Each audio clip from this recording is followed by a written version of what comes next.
प्यारे बच्चों, जैसा कि आपके पास वर्कशीट आई हुई हैं, लास्ट वीडियो में हमने वर्कशीट नंबर 83 का सॉल्यूशन आप लोगों को समझाने के लिए तैयार किया। ऐसे ही वर्कशीट नंबर 84 8 फरवरी के लिए जो आई थी, उसका सॉल्यूशन, उसके क्वेश्चनों को समझाने के लिए ये वीडियो बना रहे हैं। आप इस वीडियो को देख कर के अपनी प्रॉब्लम को समझ सकते हैं और उस टाइप के क्वेश्चनों को आगे सॉल्व कर सकते हैं। तो सबसे पहले हमारे पास जो क्वेश्चन नंबर 1 है उसको देखते हैं कि उसमें क्या हमें करना है और क्या हमें गिवन है। तो सबसे पहले जो क्वेश्चन है उसमें क्या, समीकरण 1/x+4 - 1/x-7 = 11/30। If x not equal to -4 and 7 के मूल ज्ञात करो। मतलब ये है कि x का मान ज्ञात करना है।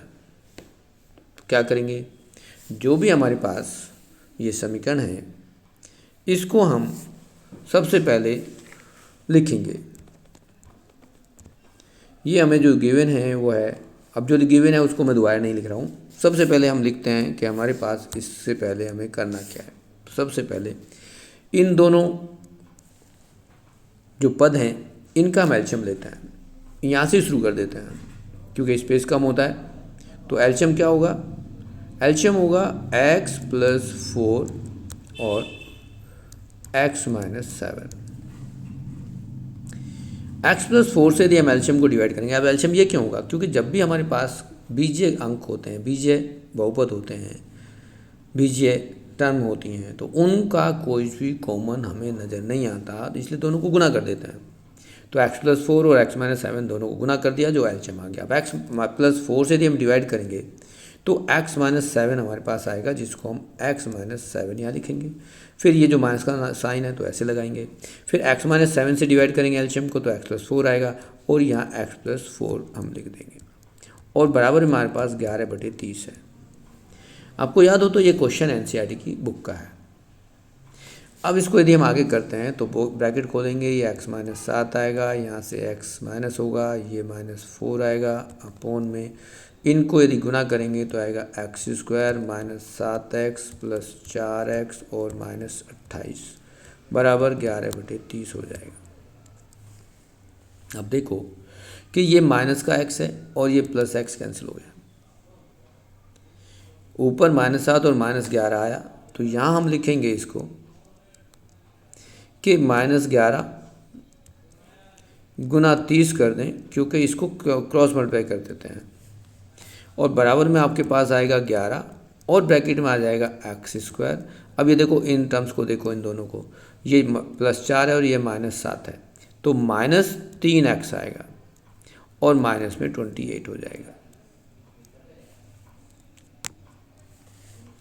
अब देखो 11 से ये 11 कैंसिल हो जाएगा, तो हमारे पास क्या मिलेगा, -30 मिलेगा इधर, लेकिन राइट साइड में क्या होगा, x² - 3x -28।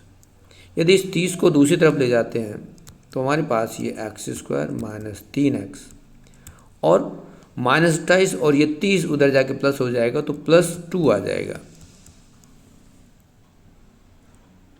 इस तरह से आप यदि यहाँ देखोगे तो मिडिल टर्म ब्रेक करनी है, मध्य पद को ब्रेक करना है। तो यहाँ x² गुणांक 1 है, x का गुणांक -3 है, c जो है वो 2 है, तो 2 और 1 का गुणा करेंगे तो 2 ही आएगा, और 2 में यदि हम गुणनखंड करें तो 2 बट जोड़ दें तो 3 आएगा। तो इसको हम लिखेंगे x² - 3 को ब्रेक कर देंगे, क्या लिखेंगे, 2 + 1 x + 2 = 0। ब्रैकेट ओपन कर देंगे तो ये x² - 2x + -x आएगा और +2 = 0 हो जाएगा। आप यदि यहाँ पर कुछ कॉमन लेते हो तो x कॉमन आ जाएगा, x - 2 एक फैक्टर आ जाएगा, गुणा करना है, -1 कॉमन लेंगे तो x - 2 आ जाएगा। यहाँ से आपके पास x - 2 आएगा और दूसरा x - 1, 2 गुणा करना है। तो x के मान क्या हो गए, ये 0 कैसे बनेगा, ये x के बराबर इसको 2 रख दें तो ये 0 हो जाएगा, और यहाँ x को 1 रख दें तो ये 0 हो जाएगा। इस तरह से आपका क्वेश्चन नंबर 1 के जो मूल थे वो 1 और 2 आ गए। अब आप देखेंगे क्वेश्चन नंबर 2 क्या है आपके पास। क्वेश्चन नंबर 2 को देखोगे तो उसमें कहा है एक आयताकार मैदान का विकर्ण छोटी भुजा से 16 मीटर अधिक है। यदि लंबी भुजा छोटी भुजा से 14 मीटर अधिक है तो मैदान की भुजाओं की लंबाई ज्ञात करो।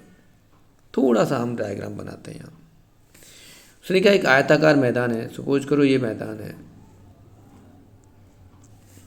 उसने कहा आयताकार मैदान का विकर्ण जो है, विकर्ण कह देते हैं ये, छोटी भुजा ये हो जाएगी, इसको हम x कह दें तो ये भी x होगी। छोटी भुजा से 16 मीटर अधिक है तो यहाँ कह देंगे x + 16, विकर्ण की लंबाई हो गई।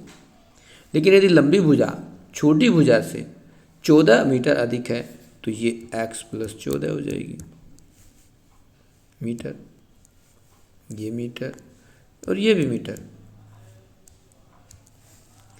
अब ये देखो उसने कहा मैदान की भुजाओं की लंबाई ज्ञात करो, तो ये आपके पास एक समकोण त्रिभुज बनेगा, और आयताकार है तो समकोण त्रिभुज बनेगा ही बनेगा। अब इस समकोण त्रिभुज में पाइथागोरस प्रमेय का प्रयोग करके x का मान निकाल लें तो हम तीनों भुजाओं को बता सकते हैं कि वो हमारे पास भुजाएं क्या क्या हैं। तो पाइथागोरस प्रमेय समकोण त्रिभुज के भुजाओं के संबंध में होती है। तो हम यहाँ सबसे बड़ी भुजा जो है हमारे पास वो क्या है, x + 16 है। समकोण त्रिभुज का जो कर्ण होता है उसका वर्ग, शेष दो भुजाओं, अब शेष भुजा एक x + 14 हो गई, इसका वर्ग प्लस तीसरी भुजा जो है x है उसका वर्ग बराबर हो जाएगा। अब इसको क्या करेंगे आप, इसको ब्रैकेट ओपन करें तो यहाँ आपके पास क्या होगा, कर दीजिए इसमें x का स्क्वायर 16 का वर्ग 256 होता है। फिर यहाँ पर 2ab का टर्म्स लिखेंगे तो 16 दूनी 32 हो जाएगा, ये x हो गया। राइट साइड में जाएंगे तो x का वर्ग होगा 14 का वर्ग 196 होगा। फिर प्लस करेंगे तो ये फिर आपके पास 14 दूनी 28 x हो जाएगा, और लास्ट में x² भी है।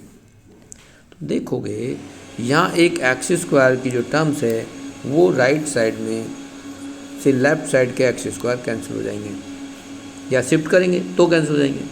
बट इसको यदि तुम वन साइड ही लिखोगे तो क्या होगा, यहाँ से ये x² है तो सबसे पहले x² लिख दो, फिर ये 28x है और यहाँ 32x था, इस 32x को यदि दूसरी तरफ ले जाओगे तो माइनस हो जाएगा, और माइनस होगा तो 28 प्लस का है और 32 माइनस को तो -4x बचेगा। हम x² पहले ही काट चुके हैं, और यहाँ 196 और 156 को देखोगे तो जो अंतर आएगा वो 156 बाईं तरफ से दाएं तरफ ले जाओगे तो माइनस का हो जाएगा। लिखना चाहो तो लिख सकते हो 196 - 256। अब बाकी टर्म्स आपके पास कट गई थी, ये x का वर्ग -4x। अब यहाँ देखोगे तो ये भी माइनस में आएंगे, अब ये कितने आएंगे ये देखना है। ये तुम्हारे पास आ गया 60 बराबर 0। अब यहाँ फिर 4 के ऐसे 2 भिन्नों में बदलना पड़ेगा, संख्या में बदलना पड़ेगा जिनका गुणनफल 60 हो। अब 60 क्या होता है, 60 के यदि हम गुणनखंड करेंगे तो हमारे पास क्या होगा, 60 के गुणनखंड करोगे तो ये 60 को आप 2 से भाग कर दें 30 आ जाएगा, फिर 2 से कर दे तो 15 आ जाएगा, फिर 3 से कर दे तो 5 आ जाएगा। अब आपके पास जो गुणनखंड बने वो 2 2 3 5 हो गए। अब इसमें देखना है कि हम किसको किसके साथ ले लें। यदि 2 को 5 के साथ ले लें तो 10 हो जाएगा, और 2 को 3 के साथ लें तो 6 ले लेंगे, 6 हो जाएगा। 10 में से 6 जाएंगे तो 4 बचेगा। तो हम इस 4 को क्या लिख सकते हैं, x² - 10x प्लस 6x - 60 बराबर 0 लिख देंगे।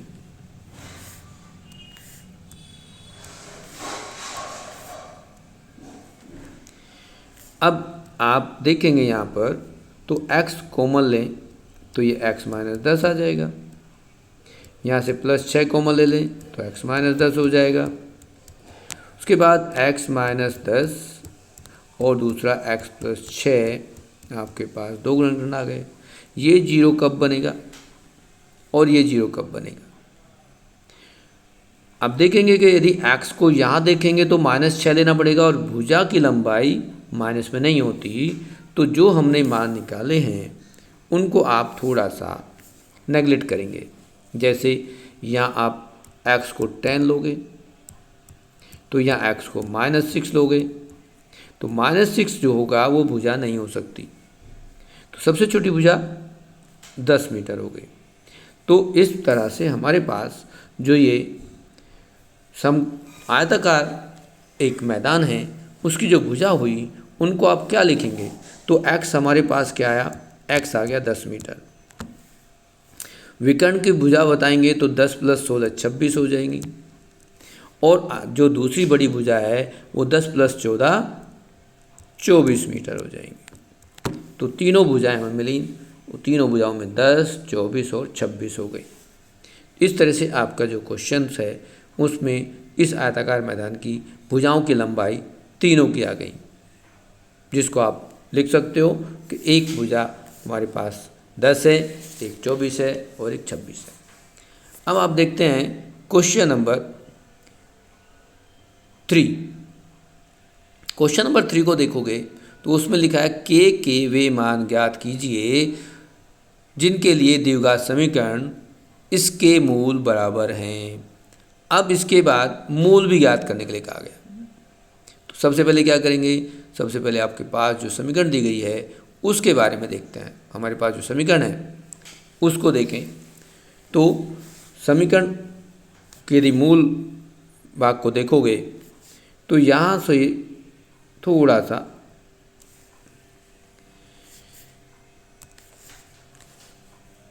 हम किसी भी द्विघात समीकरण को तुलना करते हैं ax² + bx + c से। तो हमारे पास जो a है वो ये आ गया, b 2k + 1 और c जो है वो 1 है। और यहाँ हमें क्या चाहिए? जब मूल बराबर होते हैं तो d b² - 4ac को 0 के बराबर लिया जाता है, मूल बराबर जहाँ पर हमें दिए गए होंगे। तो हमें a b c का मान यहाँ रख करके उसको 0 के बराबर ले करके k का मान निकालना है।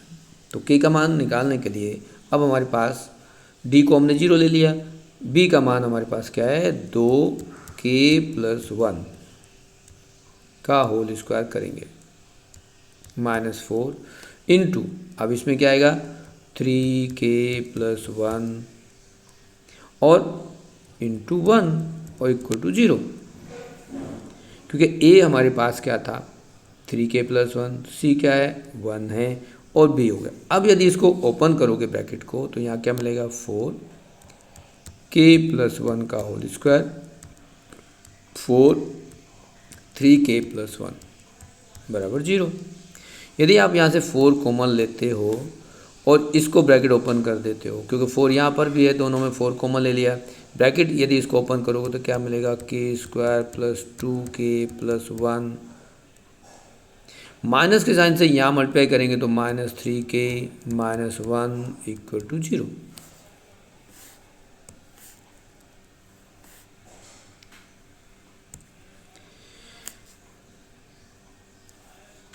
अब देखो ये 1 माइनस का है और ये 1 प्लस का है, कैंसिल हो जाएगा। 4 को यदि आप डिवाइड करेंगे 0 में ले जाके तो 0 हो जाएगा और यहाँ मिलेगा आपके पास k² - k, क्योंकि 2k पॉजिटिव और 3k नेगेटिव है तो ये टर्म्स आ गई। इसमें यदि आप k कॉमन लेंगे तो आपके पास k - 1 एक फैक्टर मिलेंगे। अब या तो आपके पास k = 0 होगा या फिर k - 1 0 के बराबर होगा। तो यहाँ से k की वैल्यू आ गई 1 और k की वैल्यू या तो 0 होगी या फिर 1 होगी। अब उसमें क्या है? मूल ज्ञात करो। मूल ज्ञात करने के लिए आपके पास जो समीकरण है, वास्तव में जो समीकरण दी हुई है उसको आप एक बार यहाँ लिख लेते हैं, जिसमें 3k+1 एक्स स्क्वायर है। तो यहाँ पर दे रखा है 2k+1 into x plus 1 equal to 0। अब यदि आप k को यहाँ 0 पुट करते हो तो 0 इंटू 3 0+1 हो गया, 0+1 इंटू एक्स स्क्वायर हो गया, यहाँ पर 2 इंटू 0+1 इंटू एक्स हो गया, +1 इक्वल टू 0 हुआ। तो समीकरण क्या मिली यहाँ पर, x square plus 2x plus 1 हो जाएगा। अब देखो यदि इसको, तो यदि मध्य पद को ब्रेक करो या पूर्ण वर्ग देखो तो ये x+1 का होल स्क्वायर बनती है, जिसको आप x+1 इक्वल टू 0 और x+1 आल्सो इक्वल टू 0। तो x का मान यहाँ भी -1 आ गया और इसमें भी -1 आएगा, तो x के 2 मान आ गए। अब यही काम यदि तुम k को 1 रख करके करोगे समीकरण में तो क्या मिलेगा। जो समीकरण आपकी यहाँ पर है, इस समीकरण में k को 1 रखेंगे तो यहाँ 1 रखते हैं k को, तो 1 इंटू 3 + 1 तो ये बनेगा 4 एक्स स्क्वायर हो जाएगा। यहाँ पर 1 रखते हैं तो 1 + 1 2 इंटू 4 हो जाएगा, ये भी 4x हो गया और +1 इक्वल टू हो गया। यहाँ भी ये आपके पास पूर्ण वर्ग बना, तो इसको आप लिखोगे 2x + 1 और होल स्क्वायर इक्वल टू 0। यहाँ भी आपके पास दोनों मूल बराबर आएंगे, तो इसको आप लिख सकते हो 2x + 1 equal to 0, 2x equal to -1 और x इक्वल टू -1/2। ये इसके दोनों मूल समान आएंगे, बराबर आएंगे, जैसा कि आप पहले ही देख चुके हो कि यहाँ पर जो इस समीकरण के मूल दोनों बराबर हैं। इस तरह से आपकी ये वर्कशीट भी कंप्लीट होती है। इसमें आपको जो क्वेश्चन दिए हुए थे वो आप कंप्लीट कर सकते हो। वर्कशीट नंबर 84 में हमने तीनों क्वेश्चनों का सॉल्यूशन समझाने की कोशिश की है, जिसमें तुम इसको समझ सकते हो और अपने काम को फेयर नोटबुक पे कर सकते हो। ये आपकी वर्कशीट नंबर 84 कंप्लीट होती है।